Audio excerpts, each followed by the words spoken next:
เริ่มจะเป็นจริงเริ่มจะเป็นจริงกะขอบใจ FC ขอบใจหลายๆที่มาช่วยน้องอุดหนุนไปสิยาเด้อน้องเด้อขอบใจหลายๆเด้อสุขภาพแข็งแรงเด้อโดยขอบใจขอบใจโดยขอบใจหลายๆโดย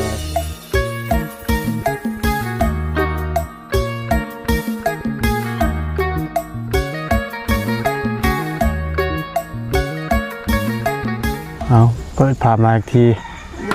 อยู่กับสาวค่ำเนาะสบายดีต่ำห้องได้เนาะมาคู่กันเด้อเนาะเป็นกำลังยำ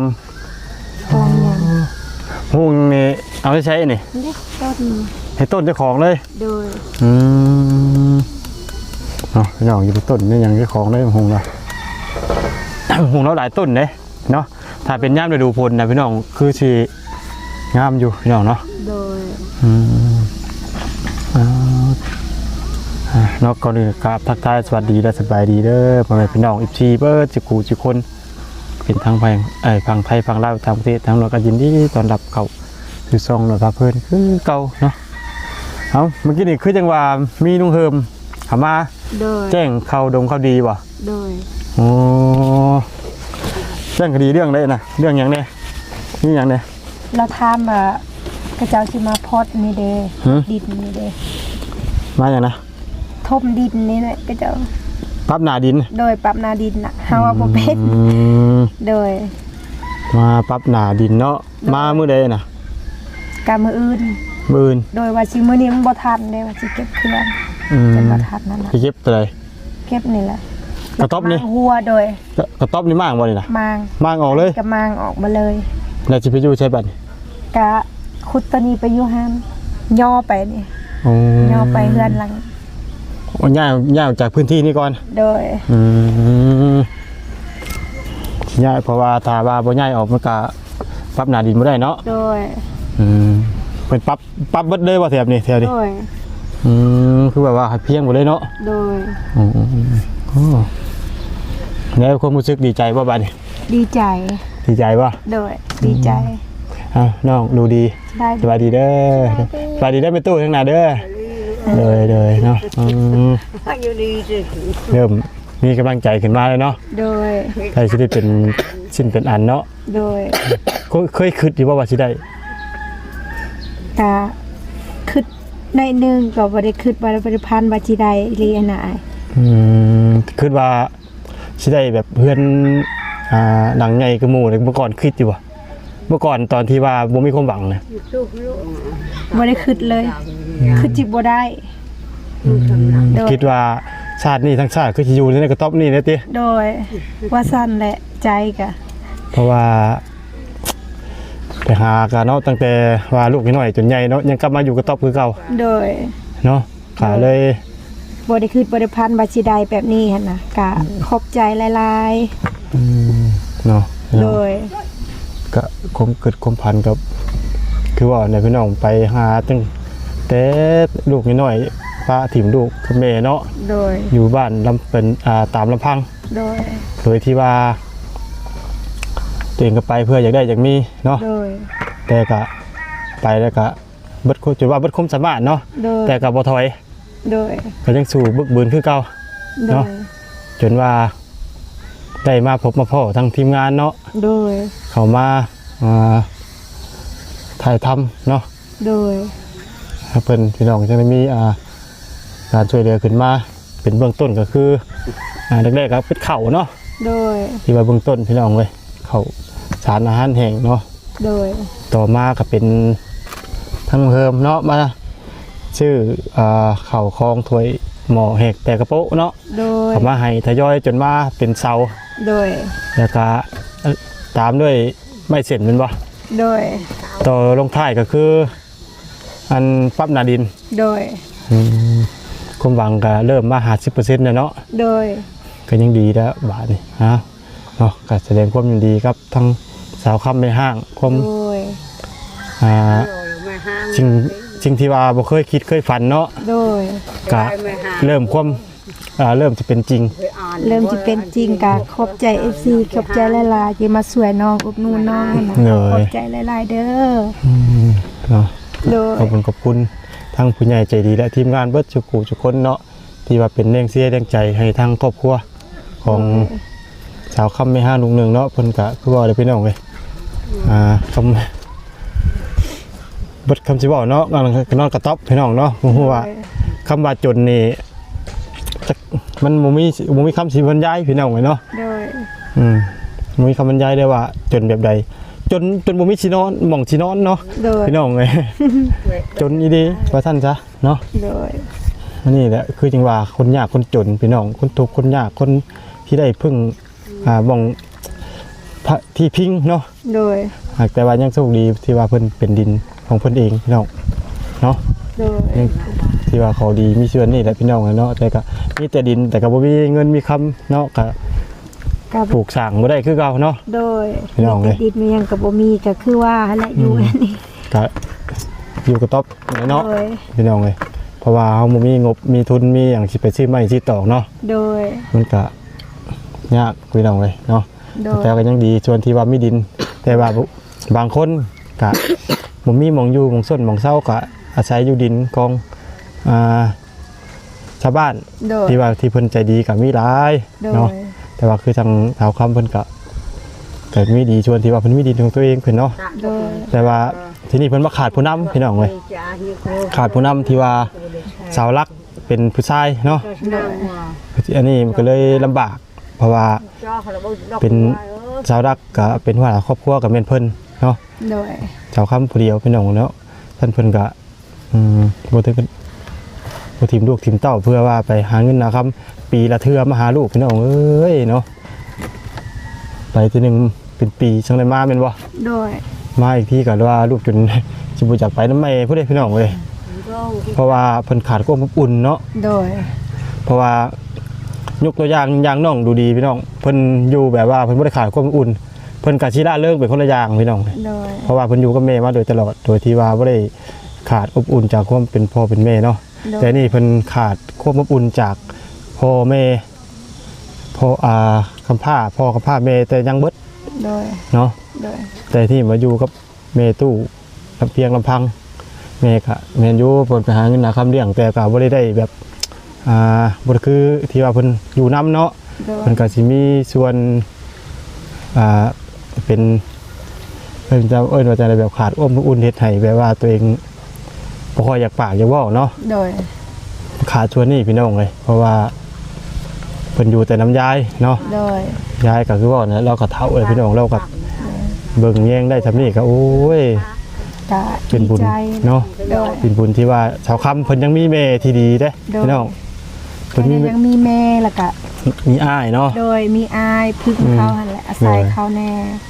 ก็อยู่น้ำแม่และสำคัญกับมีอ้ายเบิ่งนำเบิ่งซอยโดยแต่ก็ยังอบอุ่นแน่แต่ก็ยังไม่ดีที่ว่า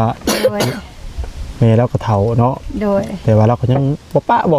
ถิ่มลูกถิ่มหลานโดยที่ว่าหาจะบ่ความสามารถหาน้ำมันเนาะแล้วก็เลยหาทำเฮ็ดได้แล้วพี่น้องเลยก็ผู้เฒ่าเนาะก็เบิ่งเอาคือบ่เนาะผลน่ะเราก็ได้มื้อนี้นั่นแล้วว่ามันบ่แดดล่ะเราบ่ไปมื้อนี้ดอกไปหากินก็ได้ทำแดดแล้วไปแล้วว่า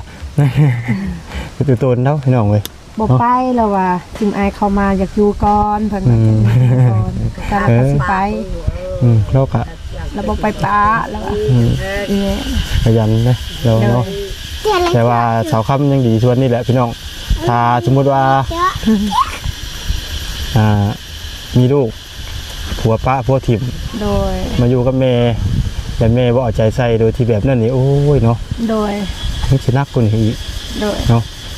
แบบนี่สินักน่วงแบบประเภทแบบว่าแบบมันมีที่พึ่งเนาะแต่ว่านี่เพิ่นก็ยังมีที่พึ่งมองที่ว่าพอใช่แบบยังมีแม่ฝากน้ำแม่นะไปหาเงินกันบ่บ่มีแม่ก็โอ้ยสิเฮ็ดแนวใดแต่ก็ยังมาแต่ถึงแม้ว่าลูกเนาะจังนางน้อยเพิ่นเนาะเพิ่นสิขาดความอุ่นก็ยอมเนาะยอมพอหยังเพราะว่าคำบ่ไปก็มันแห้งบ่มีแล้วกินเนาะคำบ่ไปก็จะสิไปหาอยู่ใส่ไปหาเอาเองก็ขณะว่าไปเราล้มเราตายจังซำนี่เนาะบัดนี้ก็ดีใจเนาะดีใจแห้งว่ะดีใจแห้งแห้งแบบน้องบ่อยากรับเพิ่นเนาะบาดนี้แสดงความดีใจกับเพิ่นอีกเทื่อเนาะเว้ย อ๋อโอ้ยังแบบพากันหาพักบ่นะใครนะเอ่ยเจ้าบ่น่ะแม่นว่าจะจื้อบ่โดยจื้อเนาะเราพากันไปหาพักบ่งมาเนี่ยพอกินบ่บ่พี่น้องน้องน้ำตกรถตกรถโอ้ยนะ อ้าว โอ้ คือได้ใช่ ไปบ่ทันแม่ครับ บ่ทันเด้โอ้ยสบายดีเด้อจังบ่ไล่น้ำเนาะเด้อ น้องนางตกรถ ตกรถอีก โดย คือจังหวะได้ยินทั้งสาวคำเพิ่นว่าสาววงเพิ่นเนาะบ่ค่อยสบายบ่ โดย แม่นบ่ โดย โอ้ บ่ได้ไปเยี่ยมน้องเพิ่นใช่ไหมเนาะ ไข้หนักบ่ กาปกติเจ็บหัวเจ็บหัวซื่อ เจ็บหัว ๆเห็น เชื่อ อ้ายนั่นเอายามาให้ว่า อ้ายไผ ซื้อหยังบ่ลาว โอ้บ่อาจารย์ลาว โดย อาจารย์ลาวเพราะว่าเพิ่นเข้ามาก่อนเมื่อบ้านเนาะ โดยมันเข้ามาตอนแรงวัน อ๋อ โดย ถ้าเดี๋ยวลุงหนวดสิไปเยี่ยมเพิ่นก่อนเด้อ โดย ไปทานไปไทยเพิ่นเด้อสบายดีเด้อน้องดีเด้อ ใช้ตำแล้วหรือว่าหู เนาะมากะหอดทางเฮือนน้องเพิ่นพอดีเป็นอาทีเรียบร้อยเนาะโดยเสียงคือว่าเซ็กซี่แท้มื้อนี้เหรอฮะคือเสียงเซ็กซี่แท้มื้อนี้เป็นจังไดบ่สบายจังหวะ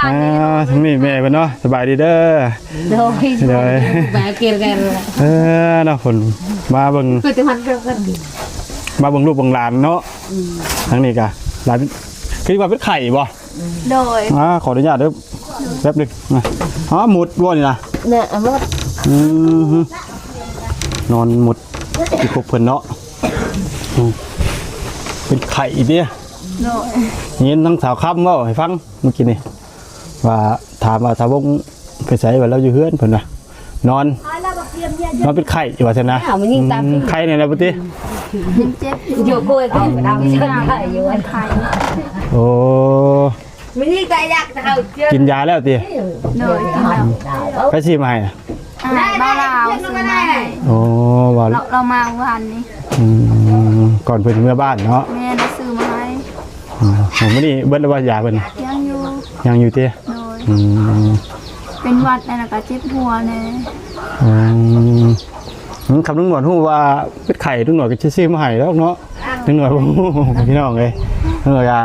หาสิฮู้นำสาวค่ำ โดย เนาะเมื่อกี้นี่ถามว่าปกติสิเห็นทั้งน้องเพิ่นไปดินเนาะ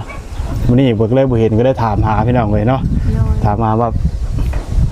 นอนเป็นไข้อยู่เฮือนน่ะเนาะแต่ว่าไข้แน่แล้วคือสินั่งได้เนาะเขาว่านั่งบ่ไข้คือสิกระจูดอยู่แล้วเนาะ ยิ้มได้เลยพี่น้องเลยก็แสดงว่า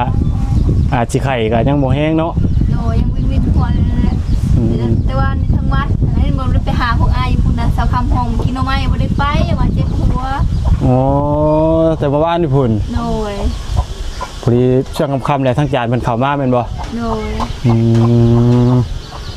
ว่าแล้วจานเพิ่นสิมักสิถือยาตลอดพี่น้องเว้ยมีพวกยาที่ไข้ยาพาราเพิ่นมักสิติดถุงตลอดดอกทั้งจานนะเนาะ โดย เพิ่นมาเพิ่นก็สิบ่ฮู้คือกันแหละว่าจะเป็นไข้เนาะแต่บังเอิญแล้วติดตลอดพี่น้องเว้ยทั้งจานเพิ่นน่ะสิถือเพื่อไว้เนาะก็ป้าพ่อแล้วก็คือจักซี่เนาะก็มีดีเนาะก็ได้บุญได้กุศลไปอีกเนาะ โดย ถ้าว่าบ่ซั่นน่ะน้องเพิ่นต้องแล่นออกไปซื้อตลาดเจ๊ปูน แม่น ไก่เลย ไปตลาดเนี่ย เนาะขี้ไปก็เขาเป็นไข่คือว่าแล้วการยากในลำบากเนาะวันนี้อากาศก็อบอ้าวอีกครึมฝนสิตกแน่บ่ตกแน่ ว่านี่ก็คือตกแต่ว่าบ่ตกซ้ เงินบ่ ำโดย ว่านี่ลุงหนวด มืดอยู่ เขามาช่วงเช้าเนาะว่า เช้า ช่วงเช้าเนาะ ยังแดดอยู่ แม่น สองเช้า ยังแดด ต แฮ อง นแรงประมาณ3 โมง 4 โมงอะลมคืออยากตกนี่แหละ ของมื้อนี้นี่มีหม่องตกเด้มื้อนี้ แม่นตรงนี้ เพราะว่ามันร้อนพี่น้องเอ้ยมื้อนี้ทั้งแม่เพิ่นก็นั่งเผาลูกติเขาได้แม่เจ้าน่ะ เอาไหม ฮะ คนนี้ แม่ก็ อ๋อนี่ทั้งแม่เพิ่นว่านี่นะ ผาดเดียวกูก็ได้ผาด นี่แม่สาวงจะมีลูกจะคนเนี่ยนะ โซ สอง นึ่งใช่นึง ยิงหนึ่งชายหนึ่ง โดย โอ้สาววงเป็นคนที่เท่าไรฉันนี่ ลา ใช่นะ โอ้ลูกสาวหล่ามูลมังหลายกว่าหมูเด้นี่ มีพูด เออน้องพี่น้องดูอ๋อมีสองคน ไอ้น้อง อืม กากหมดแล้ว เพิ่นเอามีญาติบ่น่ะ เอา เอา เล แล้ ยว ในร้านนึง หลายคนหนึงโอ้นึกว่าเพิ่นมีลูกหลายคนเนาะมีสองคนพี่น้องแล้วก็ได้นี่แหละเพิ่นเอาลูกสาวหล่ามูลมังหลายกว่าหมูเฮ้ยฮอดก็ฮอดบาดนี่ครับก็แวะมาเยี่ยมมายามเนาะถามข้าวพี่น้องเลยเพราะว่าบางทีตำรวจเขามาแวะมาเวียนมากะมักสิพ่อสีนทั้งน้องเพิ่นมักไปลิ่นเนาะทางเรือนสาวค่ำพี่น้องแต่มาเมื่อนี้บ่เห็นก็ได้ถามอย่างที่เว่าไปเนี่ยเนาะกะหัวเพิ่นไข่ก็แวะมาเนาะแต่ว่าตำรวจกะบ่ได้มีมียาดอก เนาะพี่น้องเลยเพราะว่าบริหูเนาะว่าเพิ่นเป็นไข่พี่น้องไงเนาะกะเดี๋ยวตำรวจจะเอาเงินให้เพิ่นไว้ให้เพิ่นซื้อยาเนาะพี่น้องเนาะเพื่อว่าเพิ่นจะพอได้ซื้อยาเพิ่นยาก็เป็นไข่กินแห้งมันก็บ่มีเงินดอกเงินบ่หลายเนาะเป็นเงินส่วนตัวของตำรวจเองเนาะเดี๋ยวไปซื้อยาเด้อน้องเด้อ ได้หลายๆเด้อไอ้เด้อสุขภาพแข็งแรงเด้อ โดยขอบใจ โดยขอบใจหลาย โดยครับเดี๋ยวลุงหนวดกลับก่อนเด้อ ๆโดย เลยขอบใจเนาะสบายดีเด้อ โดยไว้ เลยเนาะพี่น้องกะเวียนกลับมาตามข้าวสาวงเนาะพี่น้องเป็นพิษไข่พี่น้องเพราะว่าสาวงกับเป็นหลานเนาะเป็นลูกเป็นหลานของสาวค่ำในห้างพี่น้องเลยเนาะเพราะว่าคนเขาเดียวบางทีเขาเคยเห็นกันเนาะรู้จักกันย่ามมันกะถามข้าวเนาะถึงว่าที่แม่นหมอแม่นยังกะตามพอยังไม่ได้ก็เพราะได้เป็นกำลังใจให้เพิ่นเนาะพี่น้องคนเฮาเดี๋ยวไปพบไปพ่อกันอยู่ทางบ้านอื่นเมืองท่านเด้พี่น้องเลยเนาะเป็นใดก็ได้ซอยเดียวกันเลยเนาะใดๆก็ตำรวจก็จะขอจบคลิปแล้วเนาะกะมีแต่ให้พ่อแม่พี่น้อง14อยู่ดีมีแรงสุขภาพร่างกายร่ำรวยเงินทองเฮงปังเบิดสุขุทุกคนเปิดคลิปจบแล้วกะฝากกดไลค์กดแชร์กดเป็นกำลังใจให้กับทางตำรวจเด้อเพื่อว่าตำรวจจะมีกำลังใจถ่ายคลิปลงคลิปใหม่ๆให้ทางพ่อแม่พี่น้อง14ให้เบิ่งได้ชมกันไปเรื่อยเนาะสำหรับคลิปนี้สบายดี